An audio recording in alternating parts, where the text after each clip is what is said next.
ಅತ್ಯಾಚಾರ ಆರೋಪ ಹಿನ್ನೆಲೆಯಲ್ಲಿ ಮೇಘಾಲಯದ ಶಾಸಕನನ್ನ ಅಸ್ಸಾಂನಲ್ಲಿ ಪೊಲೀಸರು ಬಂಧಿಸಿದ್ದಾರೆ. ಮೇಘಾಲಯದ ಗುವಾಹಟಿ ಕ್ಷೇತ್ರದ ಶಾಸಕ ಜೂಲಿಯಸ್ ದೋರ್ಪಾಂಗ್ ಬಂಧಿತ ಶಾಸಕ 14 ವರ್ಷದ ಬಾಲಕಿ ಮೇಲೆ ಅತ್ಯಾಚಾರ ನಡೆಸಿರೋ ಆರೋಪ ಪ್ರಕರಣಕ್ಕೆ ಸಂಬಂಧಪಟ್ಟಂತೆ ಅಸ್ಸಾಂನ ಕ್ರೈಮ್ ಬ್ರಾಂಚ್ ಪೊಲೀಸರು ನಿನ್ನೆ ರಾತ್ರಿ ಗುವಾಹಟಿಯಲ್ಲಿ ದೋರ್ಪಾಂಗ್ನನ್ನ ಬಂಧಿಸಿದ್ದಾರೆ. ಬಂಧನದ ಬಳಿಕ ಆರೋಪಿ ಶಾಸಕನನ್ನ ಮೇಘಾಲಯ ಪೊಲೀಸರಿಗೆ ಒಪ್ಪಿಸಲಾಗಿದೆ.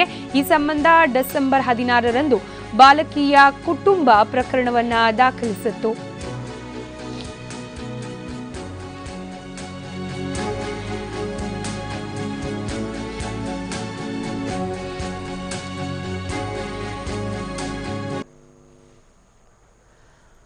ಭಾವಚಿತ್ರದಲ್ಲಿ ಗಮನಿಸುತ್ತಿದ್ದರೇನು ಅತ್ಯಾಚಾರ ಆರೋಪವನ್ನ ಎದುರಿಸಿ ಪೊಲೀಸರ ಅತಿಥಿಯಾಗಿರುವ ಮೇಘಾಲಯದ ಶಾಸಕ ಈತನ ವಿರುದ್ಧ 14 ವರ್ಷದ ಬಾಲಕಿ ಮೇಲೆ ಅತ್ಯಾಚಾರ ನಡೆಸಿರೋ ಆರೋಪ ಕೇಳಿಬಂದಿದೆ. ಈ ಸಂಬಂಧ ಅಸ್ಸಾಂನ ಕ್ರೈಮ್ ಬ್ರಾಂಚ್ ಪೊಲೀಸರು ನಿನ್ನೆ ರಾತ್ರಿ ಗುವಾಹಟಿಯಲ್ಲಿ ದೋರ್ಪಾಂಗ್ನನ್ನ ಬಂಧಿಸಿದ್ದಾರೆ. ಬಂಧನದ ಬಳಿಕ ಆರೋಪಿ ಶಾಸಕನನ್ನ ಮೇಘಾಲಯ ಪೊಲೀಸರಿಗೆ ಒಪ್ಪಿಸಲಾಗಿದೆ. ಡಿಸೆಂಬರ್ 16ರಂದೇ ಬಾಲಕಿಯ ಕುಟುಂಬ ಪ್ರಕರಣವನ್ನ ದಾಖಲಿಸಿತ್ತು. ನಿನ್ನೆ ರಾತ್ರಿ ಈತನನ್ನ ಬಂಧಿಸುವಲ್ಲಿ ಪೊಲೀಸರು ಯಶಸ್ವಿಯಾಗಿದ್ದಾರೆ.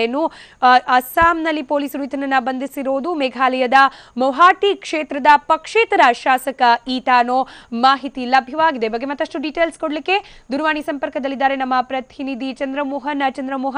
14 ವರ್ಷದ ಬಾಲಿಕೆ ಮೇಲೆ ಅತ್ಯಾಚಾರ ಆಗಿರುವುದು, ಅದರಲ್ಲೂ ಕೂಡ ಒಬ್ಬ ಶಾಸಕನಿಂದ. ಈಗ ಪೊಲೀಸ್ ಅತಿಥಿ ಕೂಡ ಆಗಿದ್ದಾನೆ ಈತ. ಏನ್ ಡೀಟೇಲ್ಸ್ ಇದೆ ಈ ಬಗ್ಗೆ?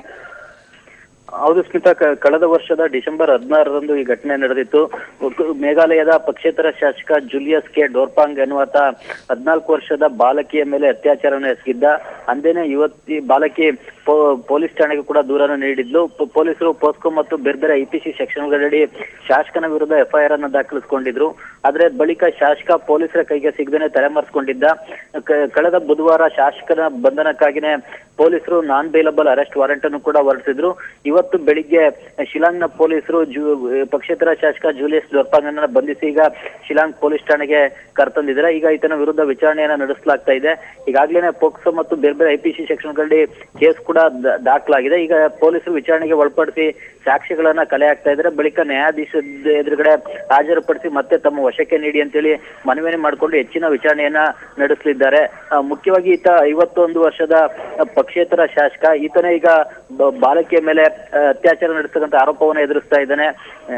ಸ್ಮಿತಾ, ರೈಟ್. ಚಂದ್ರಮೋಹನ್, ಜೊತೆಗೆ ಈತನನ್ನ ಮತ್ತೀಗ ಮೇಘಾಲಯ ಪೊಲೀಸರ ಸುಪರ್ದಿಗೆ ಒಪ್ಪಿಸಲಾಗಿರೋದು. ಸೊ ಮುಂದೆ ಯಾವ ರೀತಿಯಾದ ಶಿಕ್ಷೆಗೆ ಒಳಪಡಿಸಬಹುದು ಈತನ ವಿರುದ್ಧ, ಹಾಗೆ ಯಾವ ರೀತಿ ತನಿಖೆ ಹಂತದಲ್ಲಿ ನಡೀತಾ ಇದೆ ಅಂತ ಹೇಳಿ?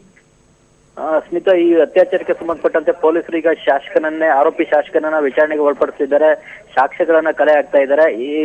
ಈತನ ವಿರುದ್ಧ ಈಗಾಗಲೇ ಪೋಕ್ಸೋ ಕಾಯ್ದೆಯಡಿ ಮತ್ತು ಬೇರೆ ಬೇರೆ IPC ಸೆಕ್ಷನ್ಗಳಲ್ಲಿ ಕೂಡ FIR ಅನ್ನ ದಾಖಲಿಸಲಾಗಿದೆ. ಇದಕ್ಕೆ ಸಂಬಂಧಪಟ್ಟಂತೆ ಸಾಕ್ಷ್ಯವನ್ನು ಸಂಗ್ರಹಿಸಬೇಕಾಗುತ್ತೆ.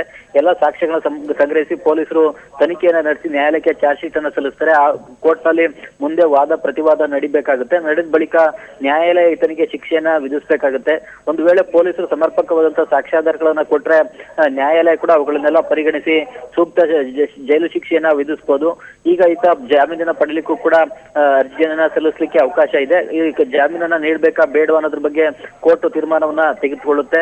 ಮುಖ್ಯವಾಗಿ ಈತ ಸಾಕ್ಷಿಗಳನ್ನ ನಾಶಪಡಿಸಬಹುದು, ಇಲ್ವೇ ದೂರು ಕೊಟ್ಟಿರ್ತಕ್ಕಂಥ ಯುವತಿಯ ಮೇಲೆ ಒತ್ತಡ ಏರಿ ಪ್ರಕರಣವನ್ನ ಹಿಂತೆಗೆದುಕೊಳ್ಳುವಂತೆ ಒತ್ತಡ ಏರ್ಬೋದು, ಬೆದರಿಕೆ ಆಗ್ಬೋದು. ಹಾಗಾಗಿ ನ್ಯಾಯಾಲಯ ಈತನಿಗೆ ಜಾಮೀನನ್ನ ನೀಡಬೇಕಾ ಬೇಡವಾ ಅನ್ನೋದ್ರ ಬಗ್ಗೆ ಪ್ರಾಸಿಕ್ಯೂಷನ್ ವಾದವನ್ನು ಆಲಿಸಿದ ಬಳಿಕ ತೀರ್ಮಾನವನ್ನ ತೆಗೆದುಕೊಳ್ಳುತ್ತೆ. ಇವತ್ತು ಬೆಳಿಗ್ಗೆ ಅಷ್ಟೇನೆ ಶಿಲಾಂಗ್ನ ಪೊಲೀಸರು ಪಕ್ಷೇತರ ಶಾಸಕ ಆರೋಪಿ ಜೂಲಿಯಸ್ ಕೆ ಡೋರ್ಪಾಂಗ್ ಅನ್ನ ಬಂಧಿಸಿ ಈಗ ಪೊಲೀಸ್ ಠಾಣೆಗೆ ಕರೆತಂದಿದ್ದಾರೆ. ಸ್ಮಿತಾ, ಧನ್ಯವಾದ ಚಂದ್ರಮೋಹನ್ ಮಾಹಿತಿಗಾಗಿ.